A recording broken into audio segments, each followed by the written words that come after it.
Bahujan Samaj party द्वारा कार्यकर्ता सम्मेलन का आयोजन किया गया। उसमें मुख्य अतिथि के तौर पर बसपा के राष्ट्रीय जॉन कोऑर्डिनेटर आकाश आनंद जी मौजूद रहे। साथ ही आकाश आनंद ने परम पूजनीय बाबा साहेब एवं काशीराम साहेब की प्रतिमा पर फूल चढ़ाकर श्रद्धांजलि सुमन अर्पित की। साथ ही आकाश आनंद ने कहा, बसपा के कार्यकर्ताओं को अब घर में बैठने की जरूरत नहीं है, अब रोडों पर निकलने की जरूरत है ताकि बाबा साहेब और काशीराम साहेब के सपनों को साकार कर सके। आप तस्वीरों में साफ देख सकते हैं कि बसपा के कार्यकर्ता किस तरह से नारेबाजी करते नजर आ रहे हैं। साथ ही कार्यकर्ता अपने भविष्य के नेताओं को देखकर बहुत ही उत्साह दिखा रहे हैं, साथ में नारेबाजी भी कर रहे हैं। आए हुए प्रदेश कार्यकर्ताओं एवं जिला कार्यकर्ताओं ने गुलदस्ता देकर आकाश आनंद जी का स्वागत किया। साथ ही मंच का संचालन दिल्ली प्रदेश के प्रभारी इंजीनियर सतीश चौधरी ने किया। दिखाते हैं आगे बसपा के राष्ट्रीय कोऑर्डिनेटर आकाश आनंद ने अपने संबोधन में क्या कुछ कहा। देखिए मनीष कुमार सूर्यवंशी की खास रिपोर्ट। अभी ऐसा बोलिए कि दिल्ली पे तख्त पे बैठे लोगों को पता चल जाए कि अपना हाथी जाग रहा है। बोलिए जय हिंद। मजा आ गया। चलिए शुरू करते हैं। महान संत महात्मा ज्योतिबा फुले, छत्रपति शिवाजी महाराज और नारायण गुरु जी को मेरा नमन। बाबा साहब डॉक्टर भीमराव अम्बेडकर, मान्यवर श्री काशीराम जी को मेरा नमन, जिनके विचारों मेरे और भारत के करोड़ों शोषित, वंचित और पिछड़ों के प्रेरणा सूत्र हैं। मेरे आदर्श, मेरी गुरु आदरणीय मायावती जी को तहे दिल से नमन करता हूं।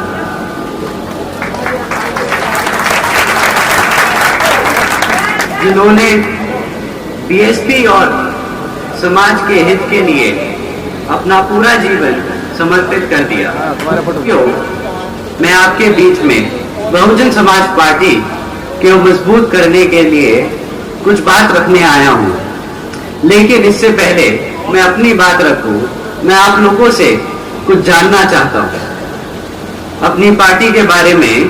दिल्ली में कैसे ज्यादा से ज्यादा लोगों को पार्टी में हम जोड़ सकते हैं, आज इस पर आपकी सबकी राय लेना चाहता हूं। बाबा साहब डॉक्टर भीमराव अम्बेडकर और श्री मान्यवर काशीराम जी के सोच से उपेक्षित वर्गों के साथ साथ सर्व समाज में गरीब लोगों को कैसे जोड़ा जाए, इस पर हम सभी को मिलकर काम करना होगा।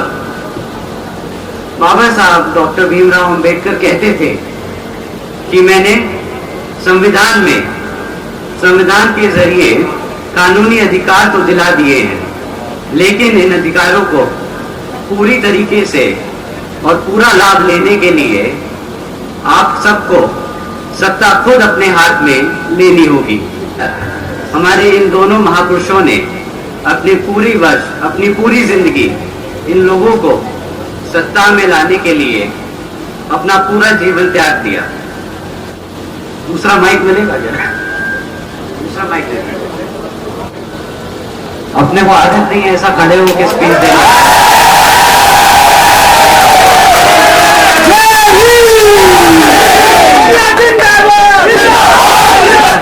कि कितना संघर्ष करना पड़ेगा ये सब आप लोग जानते हैं, करना पड़ेगा। मैं बस आपसे इतना ही कहना चाहता हूँ कि जितने भी हमारे युवा नेता हैं, जितने भी हमारे युवा कार्यकर्ता हैं, इन सबको अब बहुत मेहनत करनी पड़ेगी, क्योंकि बहुत समय हो गया कि दिल्ली से हम बहुत दूर रह गए।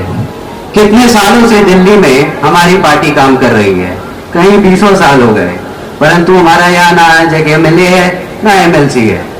अब हमें सब युवाओं को अपने बड़ों के साथ मिलकर यहाँ अपना आगे हाथ बढ़ाना होगा। मानते हैं ये बात को?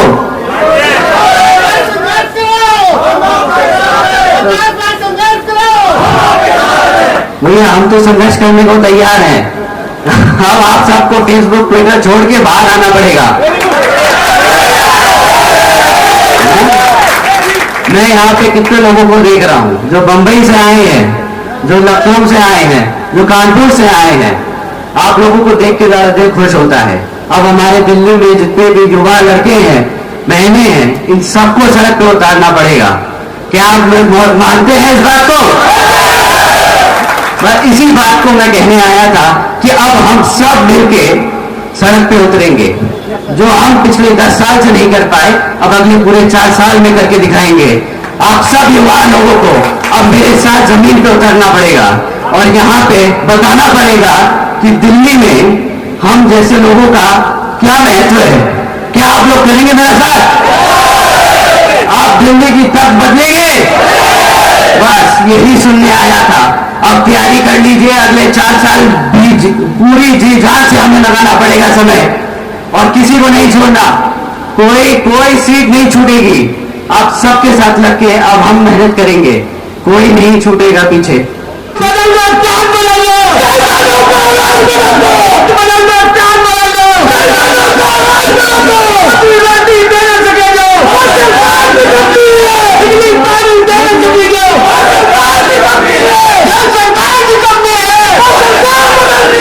इसलिए साथियों, मैं आप सबसे आग्रह करता हूं कि आप सब लोगों को सत्ता के महासंग्राम को जीतना पड़ेगा, क्योंकि आप सबके आशीर्वाद से, मान्या बहन जी के आशीर्वाद से, मान्या बहन जी ने मुझे राज्यसभा भेजा और राज्यसभा में पहुंचा तो मैं आज भी देखता हूं कि किस तरह से बहुजन समाज के लोगों के अधिकारों का हनन किया जा रहा है, किस तरह से बहुजन समाज के लोगों के अधिकार खत्म किए जा रहे हैं। जो अधिकार बाबा साहब ने हमको संविधान में दिए हैं, उन संवैधानिक अधिकारों को इस केंद्र में बैठी सरकार, जो पहले कांग्रेस की थी और अब भारतीय जनता पार्टी की है, इन दोनों सरकारें हमारे संवैधानिक अधिकारों को खत्म करना चाहती है। आप सबको पता है, रेलवे प्राइवेट हो गया, एयरपोर्ट प्राइवेट हो रहे हैं, बैंकें बेच दी हैं, LIC बेच दिया है, कई सारी कंपनियां बेच दी हैं। वाइजेक स्टील जो आंध्र प्रदेश के अंदर है, जिसने आज तक कभी घाटे में कोई काम नहीं किया है, 4 से 5 हजार करोड़ रुपए का प्रॉफिट देती है। दोस्तों नमस्कार, मैं मनीष कुमार सूर्यवंशी और आप देख रहे हैं वीर सूर्य टाइम्स। आप मेरे पीछे देख सकते हैं अभी जो आकाश आनंद अभी वो हमारे बीच में थे और वो लोगों को समझा रहे थे बहुजन समाज पार्टी को किस तरह से मजबूत करना है। और हमारे साथ आइनी सूर्यवंशी, मैं उनसे बात करता हूँ। मैडम क्या हुआ, क्या कहा आकाश आनंद जी ने, बताइए। उन्होंने बहुत अच्छे विचार रखे अपने, और उन्होंने कहा है कि हमें 2022 और 2024 के लिए मजबूती से काम करना होगा और हमें हर विधानसभा, हर वार्ड में, हर क्षेत्र में और गलियों में घूमना है और जमीनी स्तर से हमें काम करना है। जी ने ये हमें निर्देश दिए हैं कि जो अब तक 10-20 सालों में अब तक बहुजन समाज पार्टी दिल्ली में नहीं कर पाई, वो अब युवाओं के साथ मिलकर आनंद जी वो अब करने वाले हैं और दिल्ली को बहुत ही जल्द से जल्द आपको लग रहा है कि आनंद जी के साथ युवा जुड़ेगा? बिल्कुल जुड़ेगा। बहन जी ने 50%, 50% तो बोल ही रखा है कि युवाओं की भागीदारी, और आनंद जी के साथ ज्यादा से ज्यादा युवा जुड़ने का काम करेगा। यहाँ पे पन्नालाल जी, क्या लगता है कि बहुजन समाज पार्टी कुछ नया कर पाएगी आकाश जी के नेतृत्व में? बिल्कुल नया करेगी। युवाओं का जोश है और एजेड का होश है, उसमें मिलकर के काम करेंगे और सीट निकालेंगे और सरकार भी बनाएंगे। और सरकार नहीं बनी तो हमारे बगैर ही सरकार नहीं बनेगी सर। हाँ, लेकिन एक चीज बताइए, वो 4 साल बाद की बात कर रहे हैं, जो नगर निगम का चुनाव है, क्या आकाश आनंद जी बोल रहे हैं चुनाव को? इसी नहीं, ऐसा नहीं है। मेन उनका फोकस तो उसी पे है, मगर ये चुनाव भी है और इस चुनाव के लिए भी हमारे सीनियर साथियों ने यही बताया कि चुनाव के बाद में या तो सरकार हमारी बनेगी, नहीं तो हमारे बगैर सरकार किसी की नहीं बनेगी। आपको लगता है कि इस तरह से होगा आपकी सीटें भी आएंगी, वोट भी पड़ेगा, तभी तो सरकार बनेगी। ये तो प्रजातंत्र है, इसमें वोट से ही तो सरकार बनती है। आनंद जी ने कहा है कि मैं तुम्हारे साथ हूँ और आप सड़कों पर आइए, और मैं जैसा दिल्ली का चुनाव हो या कोई भी ऐसा माहौल है तो उस माहौल को बदलने की कोशिश करेंगे और दिल्ली में सीटें लाने की कोशिश क्या, बल्कि युवाओं को इतना जोड़ेंगे साथ में ताकि हम सीट भी निकालें और यहाँ पर शासन भी करें। कि क्या लगता है कि आनंद जी के नेतृत्व में बहुजन समाज पार्टी के लोग काम कर पाएंगे? जैसे उनका एक युवा चेहरा हमारे सामने आया है, तो बसपा में एक जोश सा भर गया है और बसपा के जितने भी कार्यकर्ता हैं उनके अंदर ऐसा कहते हैं एक बिजली सी कौंध गई है कि वो बहुत अच्छी तरह यानी जमीन पर काम करेंगे। अच्छा, हाँ, मेरे साथ भाई मौजूद हैं राय कुमार जी आप पुराने साथी हैं बसपा के।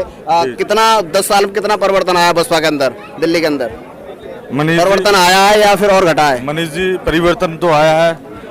पिछले 10 साल पहले अगर आप देखते हैं तो जमीन पे हमारे कार्यकर्ता नहीं मिलते थे, बड़ा मुश्किल होता था लोगों को समझाना, लेकिन आज युवा शक्ति उभर के आई है। आपने देखा कि आकाश आनंद जी के नेतृत्व में यहाँ पे हजारों के युवा इकट्ठे हुए हैं, तो ये परिवर्तन की देन है। ये आप आई हैं, आपने एक गीत भी गाया था, एक कविता भी गाई थी, जो कविता कौन सी थी? एक बार हमारे दर्शक दोबारा सुनना चाहते हैं उसका। अच्छा, जो कविता मैंने सुनाई थी उसको मैं दोबारा सुनाने का प्रयास करती हूँ। बाबा के कारवे को बहुजन पीछे ना कभी हटाना तुम, संघर्षों का परिणाम है ये बलिदान भूलना जाना तुम।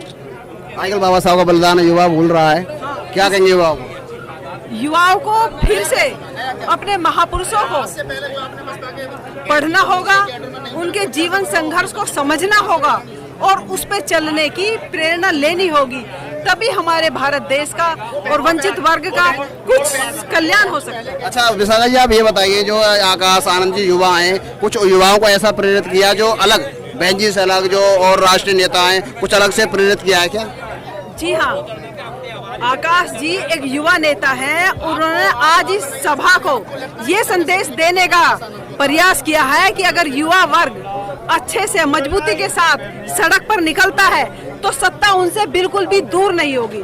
उन्हें व्हाट्सएप से और जो सोशल मीडिया है उससे थोड़ा सा हटके सड़क पे उस पे जमीन से जुड़ के काम करना पड़ेगा। अच्छा, अब आकाश आनंद जी ने कह दिया जमीन जुड़ के काम करेगा, और बसपा के जो कार्यकर्ता हैं ज्यादातर जमीन पर जुड़ना नहीं चाहते। वो इस विषय पर मैं कहना चाहती हूँ कि अगर उनमें एकजुटता होगी, अगर उनमें संगठन होगा, तो प्रशासन को भी उनके सामने झुकना पड़ेगा और प्रशासन को उनकी बात माननी पड़ेगी। हमसे बात कर रही थी विशाखा बौद्ध, जो कवयित्री हैं और अच्छी वक्ता भी हैं, और उन्होंने कहा कि युवाओं की 50% भागीदारी बसपा में रहेगी।